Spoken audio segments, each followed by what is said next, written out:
Bismillahirrahmanirrahim. Assalamualaikum warahmatullahi wabarakatuh.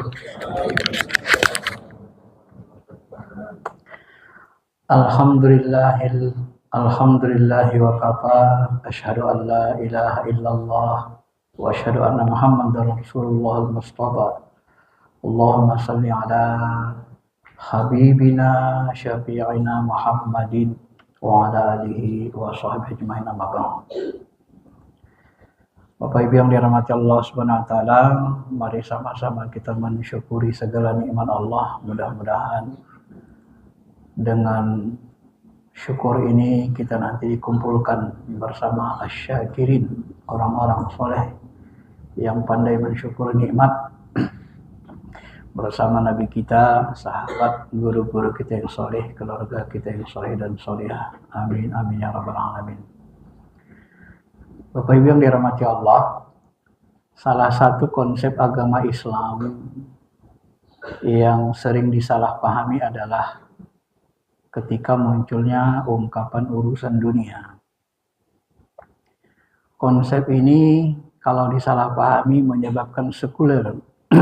Inilah yang menghasilkan sekularisasi di Turki yang dibawa oleh Kemal Atatürk. Konsep sekuler ini sebenarnya berasal dari Barat, sekulum memisahkan urusan dunia dan agama.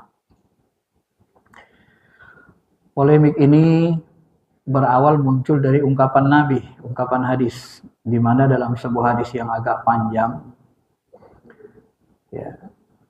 telah menceritakan kepada kami Abu Bakar bin Abi Syaibah dan Amr an-Naqid. Seluruhnya mereka dari Aswad bin Amir dan seterusnya, bahwasanya diceritakan Nabi SAW pernah melewati seorang sahabat yang mencangkok kurma. Jadi kurma dicangkok, zaman dulu cangkok itu sudah ada. Lalu beliau bersabda melihat kurma itu dicangkok, lalu beliau bicara, komentar, sekiranya mereka tidak melakukan itu, atau kurma itu sebenarnya kalau nggak dicangkok, nggak apa-apanya itu, kata Nabi. Bagus-bagus saja nih hasilnya. Lalu tak jadilah kurma itu dicangkok. Beberapa bulan berikutnya Nabi lewat, ternyata kurma itu rusak. Ya. Begitu rusak, lalu Nabi tanya, ada apa dengan pohon kurma kalian? Kok bisa begini? Lalu mereka menjawab, bahwasanya bukankah engkau yang sudah mengatakan hal ini dan begini? Bukankah engkau dulu mengatakan tidak usah dicangkok ya Rasul? Lalu Nabi mengatakan, antum a'lamu bi amri dunyakum. Kamu lebih ngerti urusan duniamu. Nah, oleh karena itulah nanti muncul dari hadis ini dimunculkan oleh sebahagian ulama hadis istilah urusan dunia, urusan agama. Nah, sebenarnya munculnya urusan dunia, urusan agama ini, kalau menurut hemat saya, kajian keilmuan saya, ini sebenarnya pengaruh dari sekuler dan ulama hadis sebahagian terjebak. Sehingga nanti dipisahlah, oh ini urusan dunia, ini urusan agama. Efeknya apa? Ketika kita berurusan dunia, kita nggak bawa agama. Maka muncullah istilah hari ini, jangan bawa-bawa agama lah ke kantor, urusan dunia, katanya. Jadi kalau kita kerja di kantor, kerja di dunia, agama ditinggal di rumah. Ntar kau pulang ke rumah, sholat, bawa agama lagi. Kan sebenarnya agak unik pemahaman seperti ini. Akhirnya Islam kita tidak kafah. Nah, ini yang menjadi polemik. Nah, bagaimana mendudukkan memahami hadis ini? Saya mencoba mengkaji hadis ini, mengumpulkan ayat-ayat Al-Quran, hadis. Karena ilmu sumber itu kan ilmu Al-Quran, tafsir. Kemudian hadis sunnah, itu ilmu sumber namanya. Sumber ilmu. Ya. Dia bukan ilmu. Al-Quran sunnah, Al-Quran hadis ini bukan ilmu. Ya. Ini sumber, di atas ilmu dia, sumber ilmu. Kemudian kita lihat nanti dari sisi ilmu fikihnya, ilmu syariah hukum Islamnya, baru filsafat Islam, ilmu kalamnya. baru nanti ilmu tasawufnya, ya. Nah, mari kita lihat bagaimana memahami hadis ini. Nah, setelah kita kumpul-kumpul, urusan dunia itu lawannya bukan agama, gitu ya. Pertama kita lihat apa makna agama. Agama artinya apa? Nah, ternyata kalau kita ambil ayat-ayat Quran tentang agama ini banyak. Secara bahasa artinya bisa ad-din, hari kiamat, hari perhitungan, pembalasan. Bisa juga artinya ketaatan, doa dalam berbagai ayat. Bisa juga merupakan ketetapan atau undang-undang. Ya. Kadang juga agama ini mirip dengan millah. Cuma kata ulama millah ini dinisbahkan ke manusia. Millata Ibrahim Hanifah. Kalau dinilillah, dinisbahkan kepada Allah. Gitu ya. Nah, kata din ini dalam Quran disebut 79 kali dalam ayat Quran. Maka secara bahasa dia bisa artinya agama, hari kemudian. Kadang-kadang kalau diartikan din, ya, derivasinya diartikan din itu artinya hutang. Hari pembalasan, yaumiddin, hari pembalasan. Maliki yaumiddin, raja hari kiamat, hari pembalasan. Jadi din itu hari pembalasan.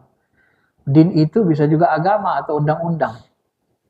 Maka sebagian ulama menyebut din itu, agama itu sistem hidup yang berasal dari Allah, yang mengatur kehidupan kita supaya bahagia dunia dan akhirat. Ya, isinya apa? Dia isinya masalah akidah dan seluruh amaliyah. Jadi din itu, agama itu luas. Ya. Apalagi Al-Jurdani mengatakan din itu adalah aturan Tuhan yang mengajak makhluk yang berakal untuk menerima apa yang dibawa oleh Rasulullah SAW. Jadi kalau dipahami din itu, agama itu sama dengan setara dengan syariat. Ya.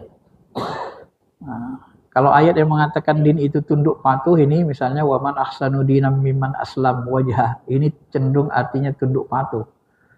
Nah, kemudian kalau yang arti agama al-yauma akmaltu lakum dinakum.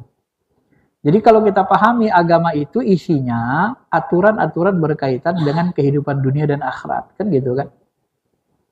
Nah, jadi agama itu bukan lawannya dunia sebenarnya. Agama itu lawannya adalah nanti disebut dengan akal, ra'yu. Kalau dunia lawannya pasangannya baru akhirat. Bukan agama. Gitu. Cara berpikirnya begitu. Ya. Maka agama Islam ini sama dengan syariat Islam. Disamakan oleh banyak ulama seperti Tabatabai, Muhammad Salto. Agama itu ya syariat Islam. Dinullah, syariat Allah. Isinya apa? Isinya banyak, semua. Agama ini ada aturan hukum undang-undang berkaitan dengan tauhid, akidah. Agama Islam ada berkaitan dengan ibadah mahdoh, dengan muamalat, ekonomi. Maka ilmu ekonomi Islam muncul. Ada kaitan dengan akhlak, ada kaitan dengan hukum keluarga, munakahat, cerai, tolak, nikah, waris. Ada berkaitan dengan jinayat, hukubat. Jinayat ini hukum pidana. Ya. Orang yang mencuri potong tangan, orang membunuh dibunuh, berzina dirajam, ini ukubat namanya, atau jinayat. Ada berkaitan dengan sistem pemerintahan. Sistem pemerintahan bagaimana? Tidak baku. Abu Bakar dipilih dengan secara langsung, aklamasi, suara terbanyak. Umar dipilih dengan tunjuk tangan, tunjuk jari. Abu Bakar tunjuk, nanti aku wafat, kau yang meneruskan. Utsman bin Affan ditunjuk dengan sistem formatur. 5 orang sahabat besar milih, 3 milih Utsman, 2 milih Ali, kalah Ali. Ali bin Abi Thalib kembali seperti Abu Bakar, dipilih dengan suara terbanyak. Jadi ini sistemnya tidak baku. Ya, karena khalifah itu dipilih dengan berbagai macam cara. Ini sistem pemerintahan. Dulu sederhana, semua masalah diselesaikan di masjid. Nikah di masjid, pimpinan perang berangkatnya dari masjid. Ya, jadi masjid itu semua. Kalau sekarang tidak bisa. Kenapa tidak bisa? Dulu jumlah sahabat 124.000. Tidak gitu banyak. Sekarang jumlah kita di Jakarta saja sudah 10 juta lebih. Bukan ribuan lagi. Jadi kalau kita tiru masa Nabi tidak bisa. Nggak mungkin kita buat pengadilan agama di sini, di masjid. Nggak mungkin. Nggak muat. Ya, orang bercerai nanti tidak bisa. Belum lagi bandingnya dan seterusnya. Ma'asyiral muslimin, Bapak Ibu yang dirahmati Allah. Jadi din itu, agama itu menyeluruh. Ya, termasuk strategi perang. Nah, kalau begitu agama itu kan meliputi semuanya. Syariat itu kan meliputi semua. Nah, jadi dalam fikih Islam nanti tidak ada istilah urusan dunia gitu ya. Maka dalam fikih Islam nanti urusan dunia itu tak dikenal. Yang dikenal nanti ibadah, muamalah, akhlak, munakahat, nah begitu dia kajian agama Islamnya, fikihnya ya. Urusan dunia itu muncul dari ulama hadis yang tadi. Maka kadang-kadang saya mikir gini Bapak Ibu, hadis ini Bapak Ibu yang dirahmati Allah, seperti kata Ibnu Uyainah, al-hadis mudil. Hadis itu bisa buat orang sesat. Illa lil fuqaha, kecuali fuqaha, ahli fikih yang memahaminya. Itu yang ngomong gitu ahli hadis, Ibnu Uyainah. Kenapa? Karena masa lalu itu orang memahami hadis dipahaminya sendiri tekstual, dia belum paham, belum mahir, belum banyak penguasaan ilmunya, akhirnya dia tersalah.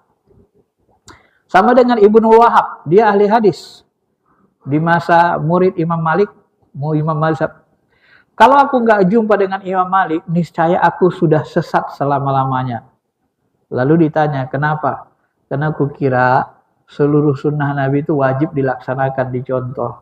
Ternyata tak seluruh sunnah Nabi itu. Banyak sunnah Nabi rupanya yang boleh ditinggalkan. Karena dia kira apa yang dilakukan Nabi itu seolah-olah wajib semua. Nah ini pandangan ulama hadis ketika dia mendapat pencerahan dari ulama fikih. Karena sunnah Nabi itu kan perbuatan, perkataan, takrir. Perbuatan Nabi banyak yang tak bisa dicontoh. Contoh, Nabi itu sebelum wafat berpesan, nanti kalau aku meninggal, kuburkan aku di rumahku, di tanahku, tempat tidur munajat beliau. Ya. Apakah kita bisa berpesan seperti Nabi? Ya, sayangku, istriku, anak-anakku, nanti bapak kalau meninggal kuburkan di tanah bapak di ruang tamu atau di kamar. Nah, gimana jadinya coba? Jadi tidak bisa semua. Apalagi misalnya nikah lebih dari 4, itu khususiyah. Khusus buatmu kata Allah. Nah ini kajian fikih itu begitu, dia mahir mendalam. Maka polemik hari ini kan musik. Nah, ini polemik kan. Musik itu gimana? Dosa enggak? Nah, ada orang yang tekstual, nanti akan datang orang yang menghalalkan khamar, menghalalkan minuman keras dan menghalalkan musik. Disamakannya khamar, minuman keras sama musik. Padahal konteks kehidupan masa itu, ketika orang main musik, di situ sudah ada wanita buka aurat, ada minuman. Itu nyatu waktu itu. Musik itu dipergunakan untuk itu. Ya. Setiap ada pesta musik ya seperti itu, ada perempuan seksinya, ada minumannya. Makanya Nabi menyebut begitu. Keluarga Nabi Imam Ja'far misalnya dia main musik. Dia main musik juga kan. Nah, sebenarnya harus dipahami secara meluas dalil-dalil itu. Kalau kita haramkan musik mutlak, bahaya. HP kita berdering, ting musik. Buanglah, campakkan, haram.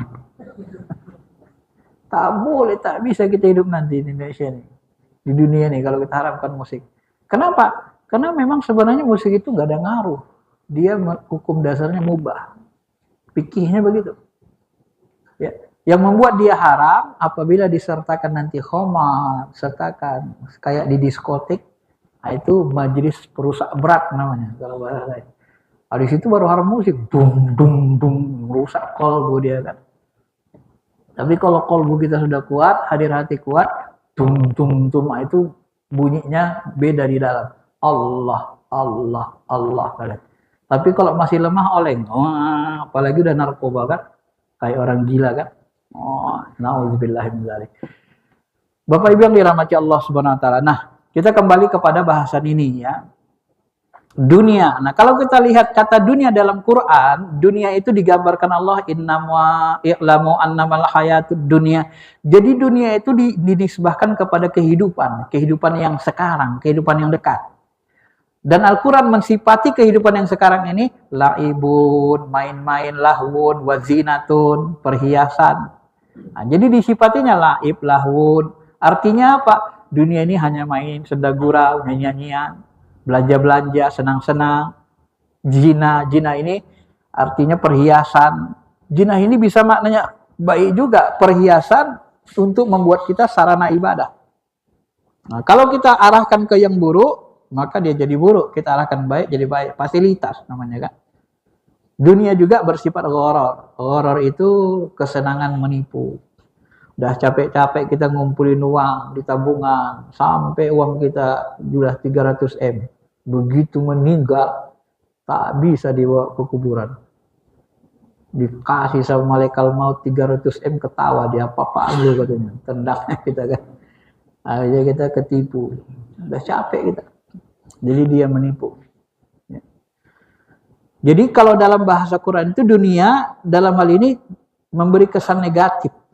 Ya, kalau diartikan laib walahwan, gharar, mataul ghurur. Kalau diartikan zina, zinatan, dia bisa bermakna positif karena dia sebagai sarana untuk ibadah. Nah, kalau kita lihat ayat Quran, lawan dunia itu selalu dipasangkan Tuhan dengan akhirat, tidak dengan agama.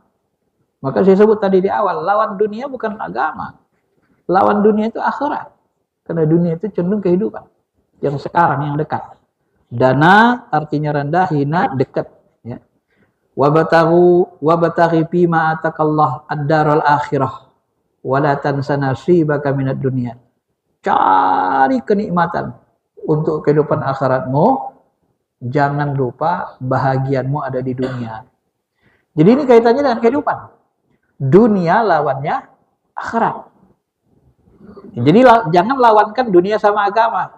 Kalau menurut keilmuan agama itu salah. Ya. Agama itu lawannya bukan dunia. Agama itu lawannya nanti akal semata-mata. Kenapa? Karena agama itu isinya dunia akhirat. Aturan hidup baik untuk dunia dan akhirat. Kebaikan dunia akhirat disebut dalam doa-doa kita yang selalu kita sebut. Rabbana atina fid dunya hasanah wa fil akhirati hasanah. Dunia baik, akhirat baik. Jadi kehidupan. Jadi dunia itu artinya ya kehidupan sekarang. Akhirat yang akhir, yang akan datang. Artinya dunia itu adalah kehidupan yang hari ini. Lawannya akhirat. Nggak ketemu kita nanti pasangan dunia agama. Nggak ketemu dalam ayat. Nggak ada ayatnya. Nggak ada ayatnya dunia dan agama. Nggak ada. Itu ketemu di hadis. Nah kalau kita lihat hadis. Dunia itu al-dunya mal'unatun. Mal'unum ma fiha illa zikrullah wa ma walahu wa alim wa muta'allim. Ini riwayat Tirmidzi dan Ibnu Majah. Dunia itu semuanya dilaknat, dicela Allah, kecuali apa? Kecuali segala sesuatu yang berisi zikir. Illa zikrullah, kecuali mengingat Allah. Kecuali ma walahu, sesuatu dari dunia ini dihubungkan ke zikrullah. Di sini nanti kena musik. Musik itu kalau dihubungkan ke Allah, insya Allah, insya Allah, insya Allah ada jalan. Terobati hati kita, Pak. Ya, terobati. Karena musik itu mengingatkan kita ke Allah. Dulu ada lagu Nisa Sabian. Apa lagunya itu? Itu pun pertama-tama muncul kita dengar kan menangis kita, teringat ke Allah. Nggak ingat, nggak terdengar kita suaranya, walaupun dia wanita kan. Tapi nadanya itu bagus. Ada yang ingat? Saya udah lupa, udah lama nggak dinyanyikan. Itu bagus sekali kan, mengingatkan kita ke Tuhan. Pernah nggak Bapak ketika dengar lagu langsung ingat sama Allah? Pernah? Pernah nggak? Wah, lagu India aja diputar di rumah. Pernah nggak kalau kita dengar lagu langsung teringat sama Allah? Dengar musik, sholawatan, langsung teringat, nangis, rindu ke Nabi? Ya sering. Ya kan? Kalau memang itu sering kita putar. Tapi kalau kita putar lagu dangdut sama India, ya nggak ingat Allah lah. Tapi kalau lagu-lagu Islami, ingat Allah kita. Nah, jadi semua isi dunia ini dilaknat kecuali zikrullah dan walahu, segala sesuatu yang dihubungkan ke zikir, segala sesuatu yang membuat orang ingat Allah. Ya. Jadi benda-benda mubah kita buat orang ingat Allah. Kalau di Tangerang dulu kan ada Asmaul Husna. Ya Rahman Allah, Rahman Rahim, Malikul Qudusus, Salamul Mu'minul Muhaiminul Azizul. Itu kan benda-benda kayu-kayu semua. Tapi karena isinya Asmaul Husna, teringat kita sama Allah. Ya. Tapi kalau kayu itu dibuat jadi boneka, gambar ular, sama gambar patung, ada lain lagi kan? Maknanya, apalagi disembah, lebih parah lagi. Nah, makanya tergantung konteksnya. Kalau fikih dia berhukum itu memang harus kita paham seluk-beluknya, baru mudah mencernanya. Sholat ini, saya kasih contoh begini, ketika bicara sholat ini bisa haram, Pak. Sholat ini nggak semuanya wajib. Bapak sholat zuhur di sini 4 rakaat di awal waktunya itu sunnah. Sholat zuhur 4 rakaat itu wajib. Tapi kalau Bapak sholat zuhur di WC 4 rakaat, haram. Pindah tempat, ke tempat haram. Bapak sholat zuhur, diskon lah aku sakit 2 rakaat, haram. Karena yang wajibnya dipotong. Ya. Sholat zuhur di awal waktu, sunnah. Bapak sholat zuhur menjelang asar 5 menit lagi asar, makruh. Aja kalau mahir berhukum begitu. Jadi hukum sholat itu pun bisa berubah. Apalagi musik. Ya kan tergantung dia kan kemana kita arahkan. Sebenarnya begitu kalau mahir dalam fikih. Tapi kalau nggak mahir fikih hanya tahu hadis dan terjemah, itu yang kadang-kadang membuat orang sangat tekstual ya. Karena belum terbiasa dalam berhukum. Istinbat hukum. Bapak Ibu yang dirahmati Allah Subhanahu wa taala. Nah, kemudian antum a'lamu bi amri dunyakum. Jadi dalam Al-Qur'an dan hadis, Al-Qur'an itu menyebut dunia itu kehidupan, akhirat itu kehidupan sesudah ini, itulah lawan dunia akhirat. Kalau dalam hadis, apa yang dimaksud dengan dunia? Yang pertama, sesuatu yang membuat kita terlaknat. Dunia itu diartikan adalah segala sesuatu yang menyibukkan seseorang sehingga kita jauh lupa dari Allah. Nah, itulah jadi dunia. Jadi sesuatu yang membuat kita hina. Karena dunia itu berasal dari kata dana. Kenapa kita menjadi hina? Karena kita nggak ingat Allah. Maka Bapak kalau makan tidak ingat Allah, makannya tak berkah, jadi hina. Tapi makan bismillah, ingat Allah, jadi pahala. Niat. Nikah kita pun kalau diniatkan karena Allah, ya, menahan hawa nafsu jadi pahala. Tapi kalau Bapak nikah, dendam kali aku sama itu. Kepling itu. Kenapa? Dulu dibentaknya ayahku, darah tinggi ayahku, sakit meninggal gara-gara dibentak sama dia, ada masalah. Aku mau nikahi anaknya dulu, mau kusiksa anaknya dulu. Nah, apa hukumnya? Haram kan? Jadi kata Imam Malik, 5 hukum nikah itu. Tidak semuanya sunnah, tergantung nanti niatnya, konteksnya. Bapak Ibu yang dirahmati Allah Subhanahu wa taala. Jadi dunia dalam hadis sesuatu yang membuat kita hina. Kenapa? Karena kita lupa dari Allah. Dan dunia, kalau dalam konteks hadis yang pertama tadi kita baca, antum a'lamu bi umri dunyakum, ini sebenarnya disarahkan oleh hadis lain. Nah, hadis lain ada menyerahkannya, maka saya buatlah klasifikasi dunia itu, urusan dunia itu apa? Yang pertama, urusan yang menyebabkan kita hina dalam pandangan Allah. Kenapa? Karena kita berurusan dengannya, kita lupa sama Allah, kita menjauh dari Allah. Urusan yang membuat kita hina, lupa sama Allah apa? Pertama, perbuatan buruk.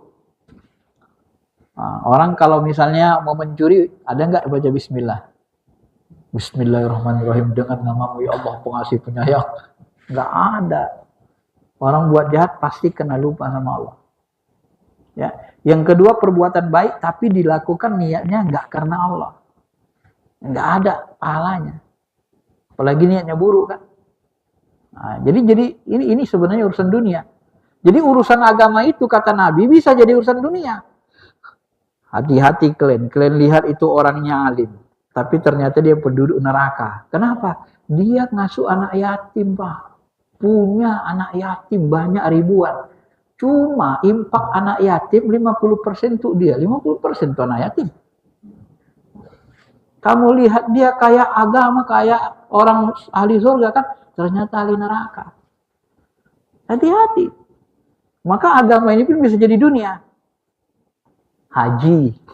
Haji berapa biayanya? Hati-hati. Haji umroh. Ya kalau haji misalnya 150 juta. Kadang-kadang ada orang buat yang 150 dibuatnya 2,5.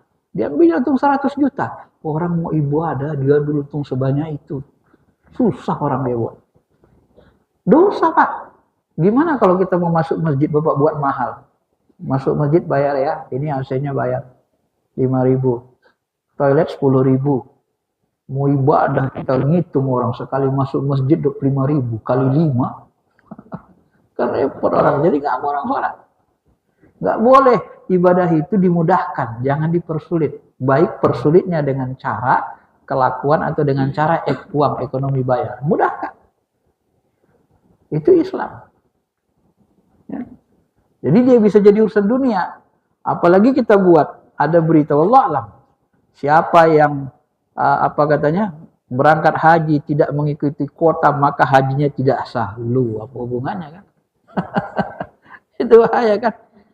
Ada saya baca berita gitu, wah itu udah nambah syarat sah haji, udah jadikan dunia jadinya kan. Jadi menghinakan kita kan.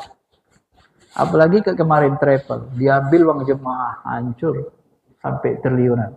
Nah itu urusan dunia juga jadinya kan, menghinakan dia. Jadi agama dengan dunia itu bisa menyatu. Dunia bisa kita jadikan bermanfaat kepada akhirat, akhirat juga bisa menjadi urusan dunia menghinakan kita kalau kita tidak bawa manfaatnya ke akhirat. Jadi nggak bisa dipisah ini. Maka dalam Islam itu tidak sekuler. Yang kedua, masalah dunia itu artinya masalah yang tak ada lapas nasnya atau harus berdasarkan ro'yu. Nah, inilah yang disebutkan hadis tadi. Jadi ketika Nabi mengatakan antum a'lamu bi amri dunyakum, kamu lebih ngerti urusan duniamu. Kenapa? Itu masalahnya masalah cangkok. Ada nggak turun wahyu dari Allah masalah cangkok? Enggak ada turun. Satu. Yang kedua, Nabi itu ngomong pakai apa?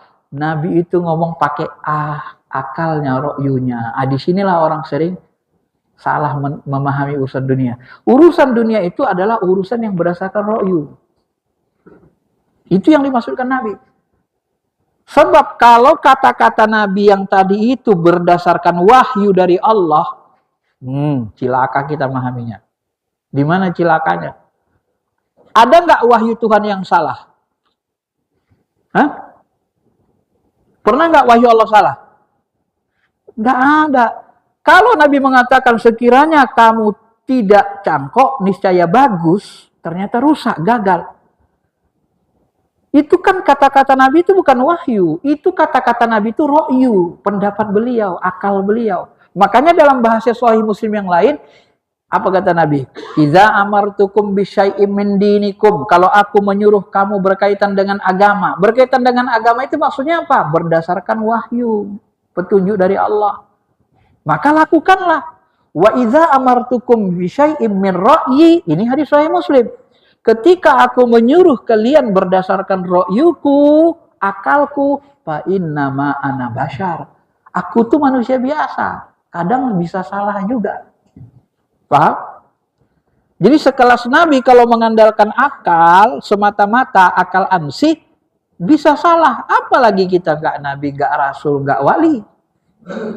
Mau ngakali agama, ya lebih salah lagi. Maka agama itu berdasarkan wahyu. Kalau akal itu bukan agama dalam Islam. Kan dalam ilmu, apa kan ada disebut ilmu agama. Ada namanya agama langit, agama wahyu. Itu agama kita. Ada agama bumi, agama ardi. Nah, itu agama buatan manusia dianggap. Hindu, Buddha, dan seterusnya. Ya, Zoroaster. Itu dianggap agama dunia, agama bumi. Nah, agama begitu tidak dianggap agama dalam Islam. Agama itu harus berdasarkan wahyu. Nah, maka Nabi mengatakan, apabila aku menyuruh kamu berdasarkan ro'yuku, fa innama ana bashar. Aku manusia biasa, bisa salah. Loh, jadi kalau begitu, kenapa Nabi tadi bisa salah? Mengatakan jangan dicangkok, hasilnya bagus. Karena Nabi ngomong berdasarkan ro'yu. Bukan wahyu dari Allah. Kalau wahyu dari Allah lalu salah. Loh, ada nggak wahyu salah? Masa Allah salah sih? Paham? Nah, ini di sini makanya harus paham kita. Jadi urusan dunia di situ dimaksudkan adalah urusan berdasarkan Ra'yu. Biasanya yang berdasarkan ra'yu itu ilmu alam. Ilmu alam itu apa? Eksperimen, kayak cangkok. Nggak ada ayatnya, nggak ada hadisnya. Kecuali secara umum saja. Ya, bagaimana mengolah, misalnya mengolah timah jadi ini, mengolah emas jadi ini, mengolah ini jadi ini, kan nggak ada dalilnya. Butuh ra'yu, eksperimen. Butuh akal. Ya, bagaimana membuat kabel bisa mengantarkan suara ke sini, kan nggak ada dalilnya. Inilah namanya ilmu ra'yu. Maka dalam ilmu filsafat ilmu agama ini dia berdasarkan wahyu Quran hadis, ilmu umum nanti berdasarkan ra'yu, eksperimen. Maka muncullah ilmu agama, ilmu umum. Maksudnya apa? Ilmu agama itu ilmu wahyu. Basicnya ilmu umum berdasarkan eksperimen, akal. Paham? Nah, begitu cara berpikirnya. Nah, jadi sebenarnya agama itu lawannya bukan dunia. Agama itu lawannya akal-akalan. Akalan sih. Ya. Nah, begitu bahasanya. Dunia lawannya akhirat. Ya, bukan agama. Nah, jadi kalau kita pahami dari Al-Quran hadis, maka inilah dia, muncullah teori. Jadi masalah yang tak ada lapas nasnya atau berdasarkan ra'yu, ya. Nah, maka kita bawa ke ilmu yang terakhir, kesimpulannya. Kalau dalam Al-Quran hadis, dunia lawannya akhirat, agama lawannya akal. Ya, akal semata-mata. Dalam ilmu hadis, disebut nanti istilah ahli hadis, ahli ra'yu. Ahli hadis itu ahli hadis itu siapa? Ahli wahyu, berdasarkan sanad. Kemudian lawannya apa? Ahli ra'yu. Maka muncullah nanti istilah ahli hadis, ahli ra'yu. Ulama fikih pun gitu nanti. Ahli ra'yu, Imam Hanafi. Ahli hadis, Imam Malik. Nah, begitu bahasanya. Jadi pembagiannya secara ilmu begitu. Jadi wahyu lawannya akal. Ra'yu itu cenderung akli. Ya, hadis itu cenderung wahyu. Dalam filsafat Islam, akal pun lawannya wahyu. Sumber ilmu, paradigma kan ada ilmu yang berdasarkan wahyu, nah itu ilmu agama. Ilmu berdasarkan akal, eksperimen, itu ilmu umum. Tadi sudah saya jelasin. Jadi akal lawannya wahyu. Dunia lawannya akhirat. Jangan lawankan, benturkan dunia sama agama. Nah, selama ini kan kita benturkan dunia sama agama. Oh, itu bukan urusan agama, urusan dunia. Akhirnya kita urusan dunia nggak ada agamanya gitu kan. Akhirnya kita jadi hina. Nah, itu yang kita khawatirkan. Dalam fikih, usul fikih, wahyu Al-Quran hadis. Nanti wahyu lawannya apa? Dalil itu ada dalil wahyu Al-Quran hadis, ada dalil ra'yu. Namanya ra'yu, akal. Jadi dalil itu ada dalil wahyu Al-Quran hadis, dalil ra'yu, ijtihad, akliyah, maslahah mursalah. Kenapa Umar bin Khattab mewajibkan, memaksa Abu Bakar membukukan Quran? Enggak ada dalilnya dalam Quran hadis. Itu berdasarkan maslahat, akliyah. Apa dalilnya? Maslahat. Maka orang yang mahir dalam fikih, usul fikih, dia dalil bukan Quran hadis saja. Yang membuat dalil Quran hadis saja itu kebanyakan ulama hadis. Dalil itu ada dalil ra'yu. Sahabat menggunakan ra'yu, Nabi juga menggunakan ra'yu, kias. Analogi, contoh. Ketika puasa, Umar diciumnya istrinya. Begitu ciumnya istrinya kaget, dia menggeletar.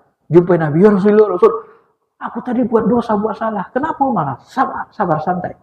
Tadi ku cium istriku, ini kan puasa. Gimana kalau menurutmu, kalau kau kumur-kumur, batal nggak puasamu? Kumur-kumur nggak batal, Rasul kan nggak minum. Begitulah juga mencium istri nggak batalin puasa. Yang batalin puasa hubungan suami istri. Nah, mencium istri makruh, kumur-kumur makruh. Kan Nabi berlogika gini, beranalogi. Disamakan hukum kumur-kumur dengan hukum mencium istri, nggak batalin puasa. Nah, Nabi saja menggunakan analogi. Maka ketika Nabi mengutus Muaz bin Jabal jadi gubernur sekaligus hakim agung ke Yaman, ditanya, bagaimana kau memutuskan perkara? Bi kitabillah, dengan kitab Allah. Fa illam tajid, kalau nggak ketemu, fa bi sunnah Rasulillah. Fa illam tajid, kalau nggak ketemu sunnah, fa bi ra'yi. Wala alu, dengan ra'yu, analisis akalku, dan aku tidak akan berpaling. Maka dalam usul fikih, dalil itu apa? Al-Quran, hadis, ijma, qiyas, maslahah. Yang disepakati 4. Yang tidak disepakati, perbedaan istisab, maslahah mursalah, saru umang qoblana, sampai nanti kepada ilham juga. Nah begitu cara berhukum. Jadi dalam fikih itu tidak ada urusan dunia, yang ada urusan ibadah mahdoh dan ghairu mahdoh. Maka kalau Bapak baca bab fikih, nggak ada bab urusan dunia, nggak ada. Yang ada bab ibadah mahdoh, sholat, puasa, zakat, bab muamalat, jual beli. Nah, yang dimaksud urusan dunia ahli hadis itu, itulah jual beli itu. Apakah jual beli urusan dunia nggak ada hubungannya dengan akhirat? Nah, bahaya kita kan. Apa nggak ada hubungan dengan akhirat? Ya bahaya kita kalau nggak kita hubungkan akhirat. Bohong saja kita nanti. Beli Shopee bohong, beli Lazada bohong. Kita pesan nanti elektronik dikirim sandal misalnya kan. Akhirnya rusak dunia kita Pak gitu kan. Karena kalau tidak dibarengi dengan agama. Maka istilah dalam fikih ini ibadah mahdoh. Ibadah mahdoh itu yang ada dalilnya jelas tegas dari Allah, nggak bisa neko-neko, nggak bisa dicampuri akal. Sholat, puasa, dan seterusnya. Ini ghairu mahdoh. Puasa. Ini ghairu mahdoh. Dagang. Berdagang jujur. Itu ibadah juga loh, dagang jujur. Jangan Bapak kira berdagang jujur nggak dapat pahala. Besar pahalanya. At-tajirus sadukul amin. Ma'an nabiin was-siddiqin was-syuhada'i was-sholihin. Pedagang yang jujur, nanti tempatnya di surga bersama nabi, orang siddiqin, syuhada, sholihin. Jangan kira kita dagang jujur nggak besar pahalanya. Bersama Nabi nanti Pak. Karena kita dagang itu bantu orang, kebutuhan orang kan. Ceng, nukar. Nah, jadi muamalat itu dia ada akhiratnya di situ, ada agamanya. Maka dalam Islam itu tidak ada sekuler. Sekuler itulah yang membunuh atau membuat kita hancur umat Islam. Kenapa? Ya kita urusan dunia nggak usah agama. Akhirnya kita rusak dengan sendirinya. Sudah diteliti ulama-ulama, muncullah sebuah kesimpulan. Peradaban Islam maju dengan integrasi ilmu. Tidak ada istilah sekuler, ini urusan dunia, urusan agama. Nggak ada itu. Yang ada urusan apa? Ibadah mahdoh, ghairu mahdoh. Semuanya jadi ibadah. Ibadah juga, tapi ghairu mahdoh. Muamalat ibadah, tapi ghairu mahdoh gitu. Nggak ada istilah urusan dunia. Dalam ilmu tasawuf apalagi? Dalam ilmu tasawuf gitu juga ibadah mahdoh ghairu mahdoh. Maka dalam ilmu tasawuf ini tujuan kita apa? Wa ma khalaqtul jinna wal insa illa liya'budun. Tujuan kita mengabdi, beribadah. Jadi semua perbuatan kita, inna sholati wa nusuki wa mahyaya wa mamati lillahi rabbil alamin. Salat wa nusuki. Nusuk itu kayak manasik haji, gerakan-gerakan hidup kita. Gerakan hidup kita pakai sandal, pakai tangan. Pakai sandal pun ibadah, Pak. Kenapa kita pakai kaki kanan duluan masuk? Bismillahirrahmanirrahim. Berpahala kita. Jangan kira pakai sandal gak ada pahala, ya pakai sandal. Ya, berpahala kita. Bismillah. Naik mobil pahala kita kan. Apalagi saya gini, dari Ciput, misalnya dari BSD kemarin. Bismillahirrahmanirrahim, mau sholat zuhur. Coba itu berapa itu rodanya, putaran rodanya itu. Sholat zuhur kemarin, ya kan? Banyak kali pahalanya. Nah, minyaknya itu dibayar Tuhan nanti. Dengan minuman di surga. Kan begitu. Kalau diniatkan karena Allah. Berpahala itu. Tidak ada yang nggak sampai ke akhirat. Semua ada hitungannya sampai akhirat. Dunia akhirat. Itulah diatur agama semua. Maka semua yang kita lakukan ini semuanya bisa jadi ibadah. Tidak ada yang bisa. Ngorek hidung pun jadi ibadah, Pak. Gatal ini mau sholat aku bang. Nanti sholat tak khusyuk aku ngorek-ngorek ini. Sekarang aku korek. Bismillahirrahmanirrahim. Pahala. Ya, karena kita niatkan tadi supaya jangan mengganggu sholat kita. Ya. Termasuk senang kali kita makan pete jengkol. Ini mau sholat zuhur. Enggak usah dulu lah. Nanti kalau aku makan. Allahu Akbar. Sebelah kiri kanan nanti. Enggak khusyuk sholatnya. Berpahala juga. Kita nahan. Tidak ada yang tidak ada pahalanya Pak di dunia ini. Enggak ada yang enggak ada pahala. Termasuk Bapak bersisir saja pun pahala. Menurut hadis Nabi kalau bersisir sibaknya ke kanan ya. Oh ya sibak kanan. Bismillah ikut sunnah kecil. Pahala juga. Teringat sama Nabi kan berpahala. Teringat sama Nabi aja berpahala Pak. Tidak ada yang kosong. Itulah makanya disebut liya'budun. Inna sholati sholatku wa nusuki. Nusuk itu manasik. Manasik haji itu gerakan-gerakan hidup. Langkah kaki, langkah mata kita pun bisa jadi pahala.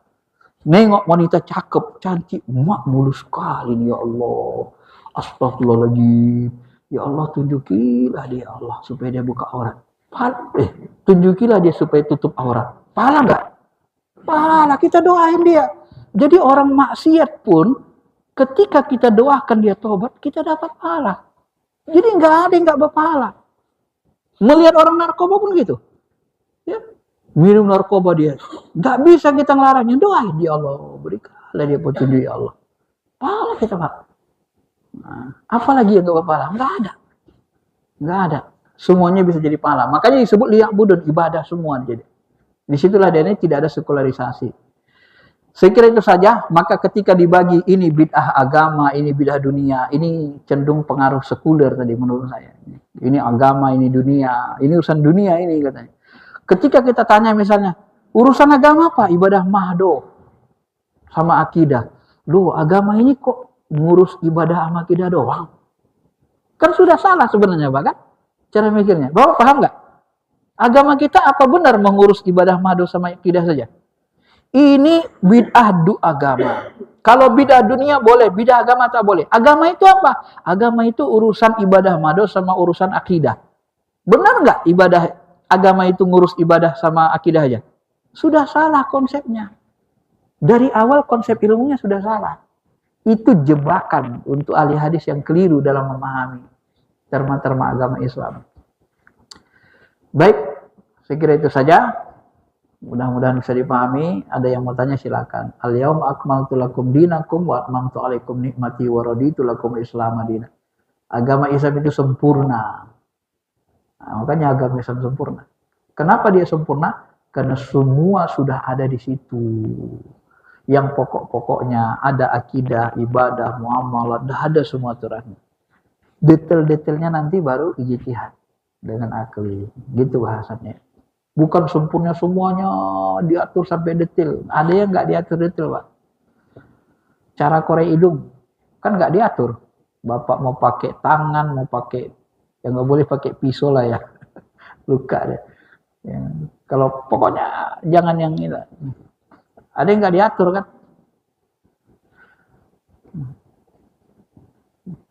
Maka ya saya kira itu aja dulu. Nanti panjang nanti larinya ke sunnah bid'ah.